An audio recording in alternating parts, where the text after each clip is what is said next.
On peut le dire, Xavier, c'est un véritable choc maintenant auquel on va avoir l'occasion d'assister, un choc néerlandophone Oui. entre Zulte Waregem et Genk. Ouais, c'est vrai, comme tu l'as dit, un véritable choc. Justement, Geoffrey qui est plus ou moins du côté du Zult en tête du classement, et de l'autre côté, Abdullah qui a mal commencé sa compétition, mais qui revient très très bien. Et je pense qu'il aura à cœur vraiment de prouver qu'il est toujours bel et bien là en l'emportant aujourd'hui. Ah oui, il revient effectivement, tu l'as dit, très très très bien, 10 points pour l'instant pour Zulte Waregem, mais on l'avait dit, c'était justement notre petite réserve que l'on avait mise envers Geoffrey Mekous, c'est qu'il avait affronté que des joueurs qui sont pour l'instant pas très bien classés. Alors, lorsqu'on regarde le classement à l'issue de 4 journées, donc affronter un autre leader, ça pourrait être très intéressant. Vous avez devant vous les résultats pour l'instant au sein de ce match day 5 qui correspond au match day 22 au sein de la Pro League. Donc vraiment, c'est un match très attendu. En tout cas pour moi, ce sont les deux joueurs néerlandophones que j'attendais le plus au départ de cette compétition. Mes deux favoris du côté néerlandophone. Donc j'ai hâte de voir ce que ça va donner. C'est vrai que voilà, c'est un match qu'on attend. C'est deux des favoris côté néerlandophone, même s'il y en a d'autres, notamment je pense à Miran qui a eu du mal dans ce début de compétition, mais qui est bien revenu lors de la journée précédente. Mais c'est vrai qu'ici, voilà, Geoffrey, on le connaît depuis de nombreuses années. Il a participé à toutes les éditions de la Proximus ePro League. La première en tant que pro du côté du club de Bruges la saison dernière. Il était déjà du côté du Zult. Et Abdullah, aussi la saison dernière, il était déjà à Genk, mais du côté amateur. C'est cela, pour compléter le trio des grands joueurs néerlandophones dans cette compétition des mieux classés. Il faut rajouter Courtrai avec Manse, dont vous avez d'ailleurs les capsules vidéo, la présentation tout au long de cette journée de compétition.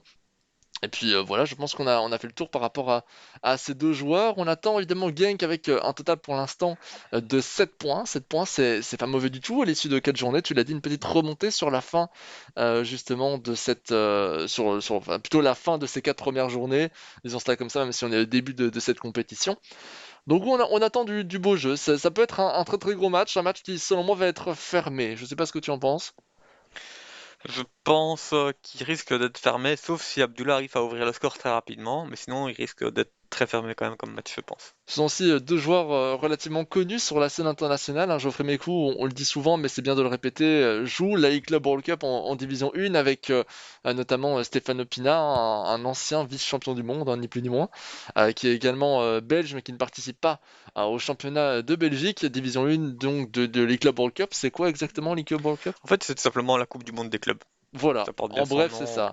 On la considère pas comme la Coupe du Monde au sens propre, il y a une compétition Ouais, qui s'appelle c'est la la Coupe du e-World Monde Cup, des clubs. mais c'est pour ça Voilà. on rajoute le club derrière. Incroyable, quelle traduction magnifique, hein, Xavier. Ouais. Mais il faut le rappeler aussi que Geoffrey, c'est un des trois seuls Belges qui s'est qualifié à un événement international récemment sur FIFA, avec Stéphane Pina et Gilles Bernard qui jouent du côté de Genk également. Liam Delaware, on l'avait vu notamment, c'était il y a un moment maintenant, avant même son entrée au sein du KRC Genk, justement du côté amateur à l'époque. Il avait participé à un travail de l'Ajax en tant C'est ça. que grand espoir pour cette équipe. Donc voilà, lui aussi il a une certaine expérience internationale et fait de bons résultats de manière générale en dehors de la Belgique. Voici donc pour ce match qui vient de se lancer, 4e minute de jeu. Zulte au ballon, Zulte à la possession pour l'instant avec Dumpé. Il va chercher Bruno qui revient en retrait avec Oparé, la belle profondeur. Là, c'est pas mal tenté du tout. Avec Bruno de nouveau. Bruno encore, le râteau, la passe en retrait pour Armenakas. Attention, Armenakas encore. Et non, belle récupération de la part de Munoz, épaulé par Torsvet. Relançant ainsi cette équipe de Genk pour cette première possession du côté des Bleus. On va voir ce que Genk peut nous proposer, surtout offensivement. On sait que Abdullah, offensivement, il est assez fort, il est assez technique. Et c'est vrai, contre un joueur comme Geoffrey, on a envie de voir ce qu'il peut faire. Il reste quand même sur une victoire de 4-1 face au club de Bruges qui n'a pour l'instant subi qu'une seule défaite et c'était justement forcé par Abdullah Weiss. Torsvet, le tir de Torsvet qui revient à l'épée de Limbombe, contre-favorable, ça fait partie du jeu et comme tu aimes si souvent le dire, les contres ça se provoque. Et bien ici on a un exemple parfait de ta maxime, Xavier. Ouais, voilà, il a frappé au but, le ballon a été repoussé dans les pieds de l'attaquant et après il se fait. Voilà, il Concrétise. voilà, son action, pardon. Oui, tout à fait. Et c'est donc un premier but pour Genk. Il faut aussi savoir que eh bien, Jules Game reste sur une victoire, certes, mais 2-1 uniquement face au Berscott, qui est en bas de classement. Donc il n'est peut-être pas dans sa meilleure forme depuis la fin de la trêve hivernale. Et voilà, il faut faire attention à ça. Il a aussi eu un nul contre Wassan Beveren. Donc tout ça, c'est arrivé depuis le début de ce mois de janvier. Donc vraiment très très important de suivre ce joueur, voir s'il parviendra à tenir sa place de leader pour l'instant du championnat. Ouais, c'est vrai que Zult il prend les points, mais il est jamais très dominant dans ces matchs, hein. Cela, Sec avec Sissako. Sec de nouveau. On revient vers Srarfi. Dompe. Dompe pas mal vers Armenakas. Il peut tenter de se retourner. Finalement, ce sera Munoz qui va dégager enchaînement de contre en la faveur de Zult finalement. Avec Sissako. Dompe. Sissako de nouveau. Peut-être revenir dans l'axe. C'est fait. Comment est-ce qu'on va pouvoir du côté... C'est intéressant la défense de Genk parce qu'on a, contrairement à d'habitude, on a un milieu ou deux milieux défensifs centraux qui font le tour justement devant la ligne de défense. Ici on est trois, il y a trois milieux centraux presque. Ouais, je pense, hein. Je pense qu'il y en avait deux. Je pense que c'est vraiment le milieu peut-être offensif de l'axe qui est redescendu encore Je plus pense bas. aussi, oui, mais c'est pour ça que cette ligne défensive m'avait paru étonnante par rapport à d'habitude. Allez, Lukumi. Lukumi toujours vers Torsvet. Limbombe.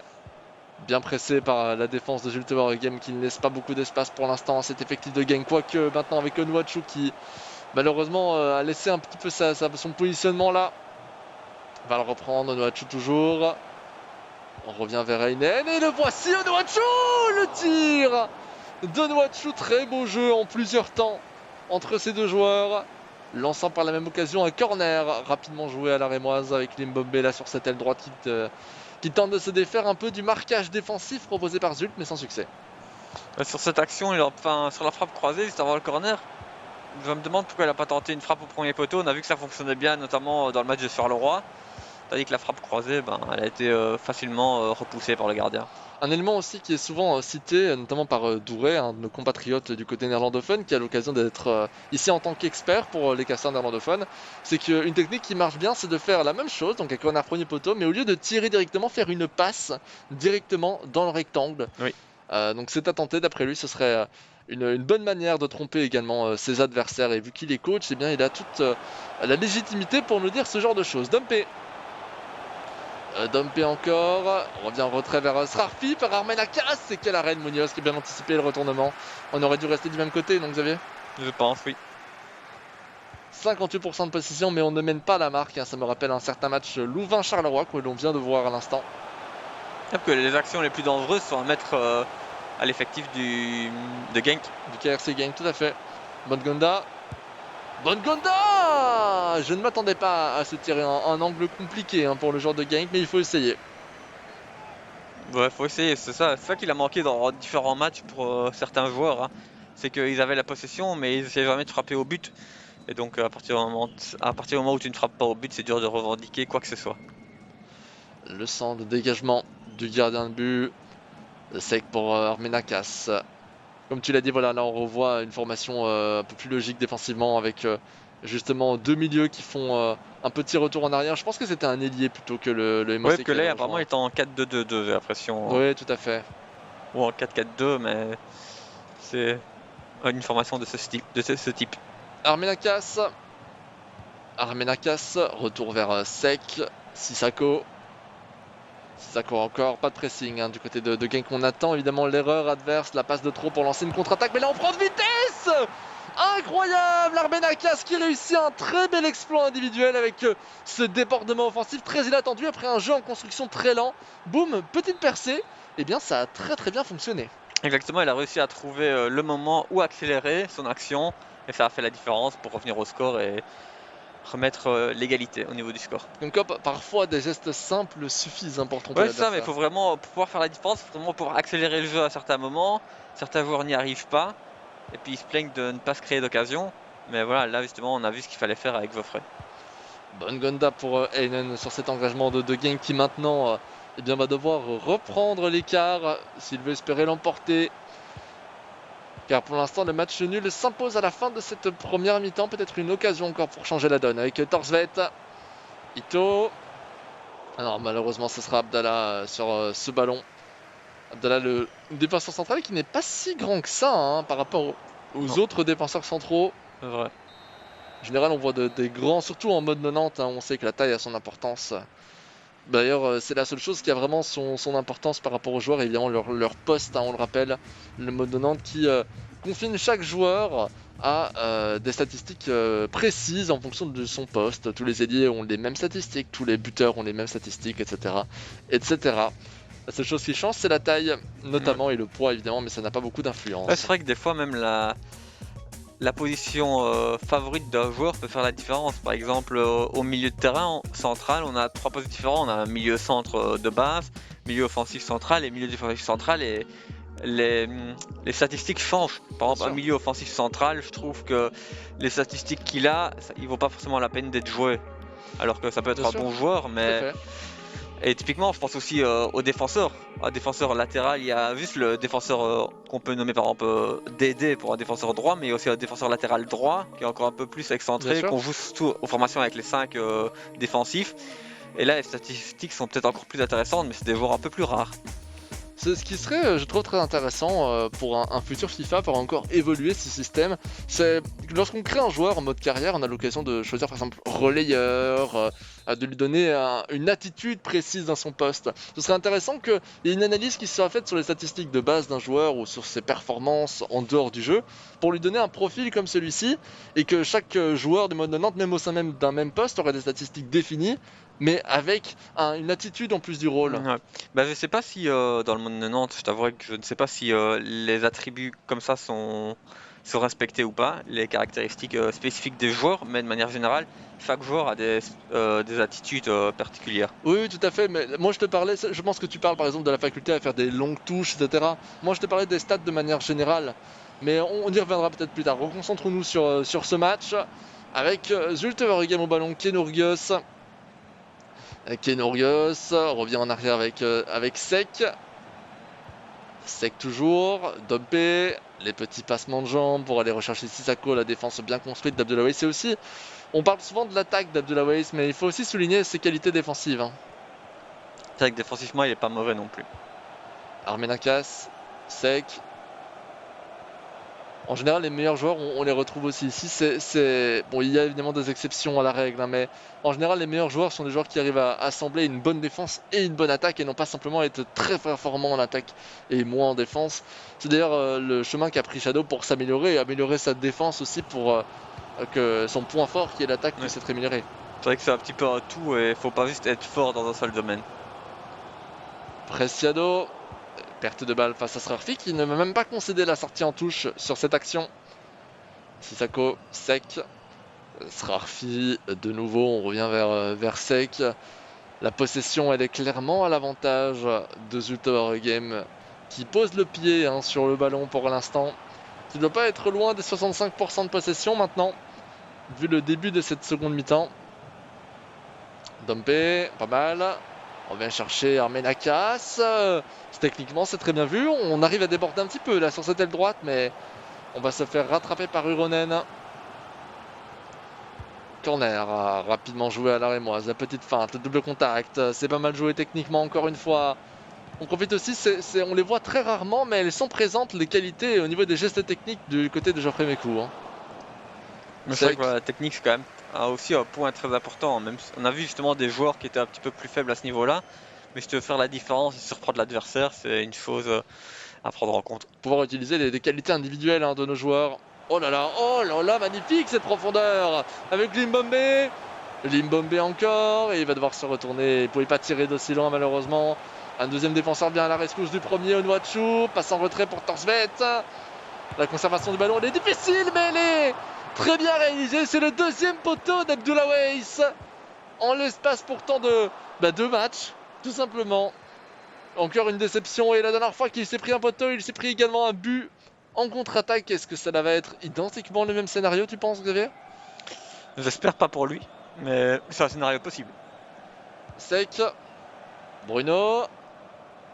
Bruno pour éventuellement lancer la profondeur, elle est faite, mais elle va être interceptée par Lukumi, donc il ne se prendra pas un but derrière. En même temps, la situation est un petit peu différente. On avait une contre-attaque réelle sur le poteau c'était face à Rego, non? C'était face à Rego, je pense. Et si la faute qui est peut-être un petit peu légère, mais bon, l'arbitre a décidé de siffler faute, donc Oui, c'est ça, voilà, c'était face à on va Rego. voir.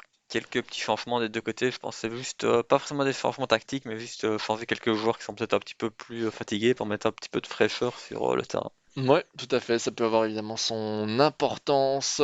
C'était bien, on est en offensif, on est en 4-2-2-2, mais en équilibré, on est en Oui. 4-4-2, comme ça on a l'info en même temps.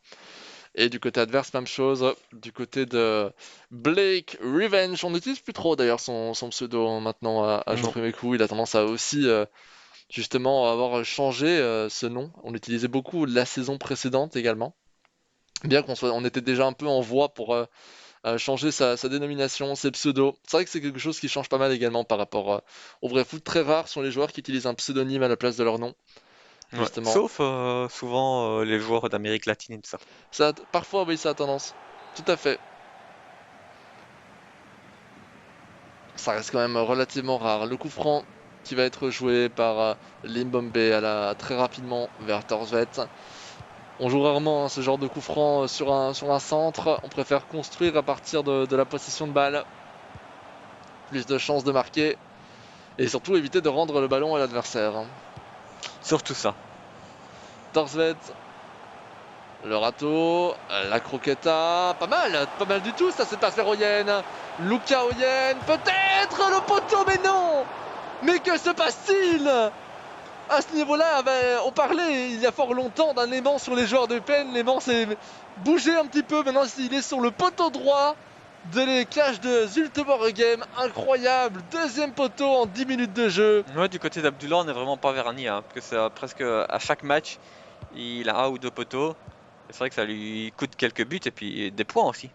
Ah oui, là, ça pourrait être 3 buts à 1 et la déception sera d'autant plus grande s'il ne parvient pas à en mettre un d'ici la fin de cette confrontation parce que plus on avance, plus ça paraît évident que Abdelaziz domine un peu mieux ce match que le joueur de Zult.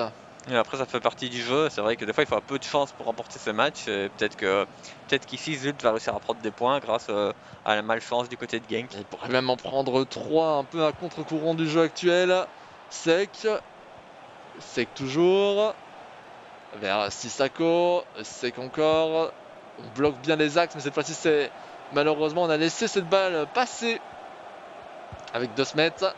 Dompe, de nouveau vers Bruno qui se retourne, pas mal, la passe en retrait et le but, et voici. Mais voilà, c'était sûr, c'était 100% sûr.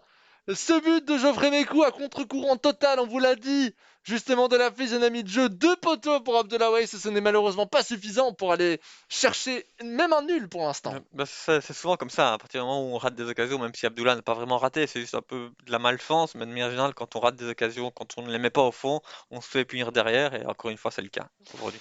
Manque... Après, il reste un petit peu de temps, peut revenir, hein. Bien sûr, bien Mais pour sûr. aller chercher les 3 points, ça risque d'être très compliqué. C'est cela, et alors qu'avant, avec les poteaux, on imaginait non pas simplement revenir au nul, aller chercher un point, mais gagner les 3 points face au leader actuel de ce championnat. Et par contre, ce qu'il est important de relever, c'est que si Geoffrey Mikou parvient à aller prendre ces 3 points, il nous aura prouvé que, y compris face aux ténors de la compétition et aux favoris, aux grands favoris de la compétition, il parvient aussi à aller chercher des points.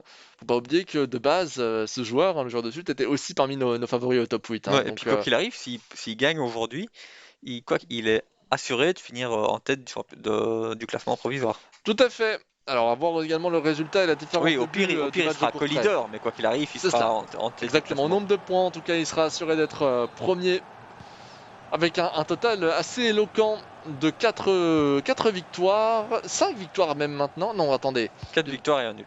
4 victoires et un nul, c'est cela. Exactement. Torsvet. Torsvet pour Ito. Pas mal avec Preciado.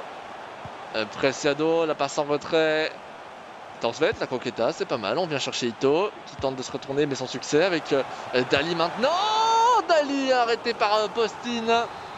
Belle tentative de la part d'Abdelaziz qui tente un centre point de pénalty arrêté par Sissako. Et Dompe, là vous voyez l'expérience de justement j'allais dire l'expérience de Zult qui prend son temps. Finalement il décide de lancer une grande profondeur vers Je l'avant. pense que c'est vraiment pour aérer le jeu et repousser, voilà, comme ça, normalement, le temps qu'il revienne, le match il sera terminé. Tout à fait. Et justement, Urban, justement, quand on voit cette action-là, on peut peut-être faire la différence avec typiquement le joueur de Stade qui menait 2-0 contre le Standard, où il aurait dû adapter son style de jeu au résultat. Il l'a pas fait et derrière il perd le match. Et ben ici, justement, Geoffrey il mène et ben il essaye de garder le ballon. Oui, après, malheureusement, on a eu cette perte de balle grâce à la sortie en touche, mais ça n'aura pas de conséquences. Belle gestion de match de la part de Zult à la fin de la confrontation, mais la rage et surtout la frustration de Delaware, c'est compréhensible, hein, vu le match. Ouais, voilà. Quelle très belle confrontation entre Genk et Zult Game qui se solde sur une victoire tout sourire, évidemment, de la part de Zult, de la part de Geoffrey Mécou, avec un très très beau match, une très très belle réalisation. Ouais, il a fait un bon match. Il a eu un peu de chance, un peu de réussite, mais C'est voilà, ça. ça fait partie du jeu. Il prend les 3 points. Je pense qu'il peut être vraiment très content avec ces 3 points, parce que voilà, prendre 3 points contre Abdullah Awais, c'est vraiment pas évident. Lui, il l'a fait, donc voilà, au classement, c'est une très très bonne opération. Excellente opération tout à fait avec l'ensemble des résultats pour l'instant dans cette 5e journée. On vous l'a dit, hein, mais cette victoire très courte mais importante du Standard de Liège face au KV Ostende. Le club de Bruges 5-2 face à son autre compatriote brugeois, le Cercle.